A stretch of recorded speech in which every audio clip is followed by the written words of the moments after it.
Francis was born in Assisi around the year 1181, at a time when the small Umbrian town stood proudly upon its hill, surrounded by olive groves, stone houses, and narrow winding streets alive with trade and rivalry.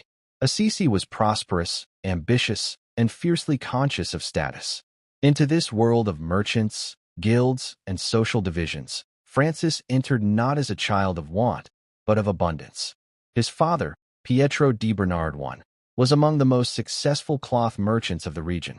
His business flourished through trade with France, and his home reflected this success. Fine garments, imported fabrics, and a steady flow of guests who spoke of profit, markets, and expansion.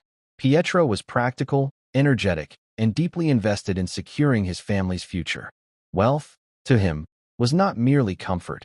It was security, honor, and identity. His mother, Pica, stood in gentle contrast.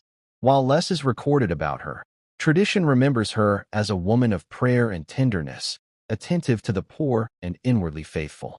In a house filled with noise and commerce, she carried a quieter strength. She ensured her son was baptized, and it was she who likely introduced him, however lightly, to the language of faith. If Francis later learned compassion, it was here, watching her kindness move silently through the household. At baptism, the child was named Giovanni. Yet Pietro, returning from France and delighted by the culture that enriched his trade, affectionately renamed him Francesco, the little Frenchman. What seemed at first a playful nickname gradually replaced his given name altogether.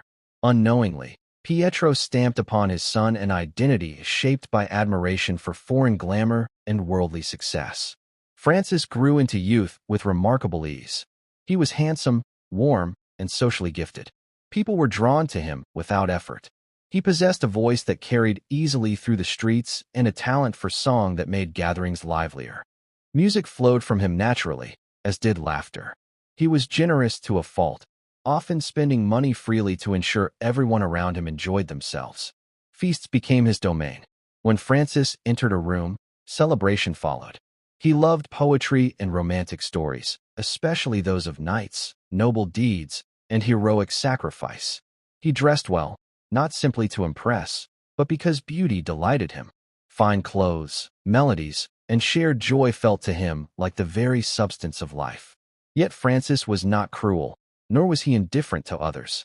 Unlike many wealthy youths, he did not mock the poor or isolate himself behind privilege.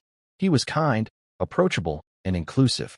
Still, his kindness remained surface-deep, untested by suffering or sacrifice. He had not yet learned the cost of love. Within him burned a restless desire to be more. He did not wish merely to inherit his father's business. Commerce did not excite him. His heart longed for glory, for recognition that would elevate him above ordinary existence. The medieval ideal of knighthood captured his imagination entirely. He pictured himself armored and mounted, acclaimed by crowds, honored for bravery. He wanted his life to mean something in the eyes of the world. At this stage, God occupied the margins of Francis's life. The faith of Assisi was familiar, bells rang, processions passed, prayers were spoken, but they rarely pierced his heart. God was part of the environment, not the center. Francis believed, but vaguely. He trusted, but casually. Religion neither disturbed his comfort nor challenged his ambitions. And yet, beneath the laughter and ambition, there existed a quiet fragility. The joy Francis pursued depended heavily on approval, wealth, and youthful strength. His songs were loud, but his soul had not yet learned silence. His freedom was real, but incomplete, tied tightly to circumstances that could vanish. Unknown to Francis, the very traits that made him beloved, his sensitivity to beauty, his love for music, his longing for meaning, were seeds planted by God himself.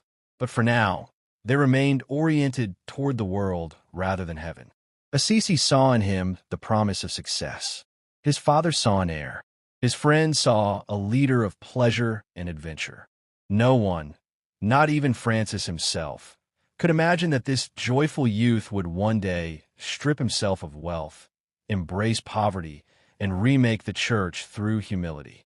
For now, Francis danced through life, singing beneath the Umbrian sky, convinced that glory lay ahead. And God, patient and unseen, waited, not to destroy Francis's joy, but to deepen it, not to silence his song, but to change its melody forever.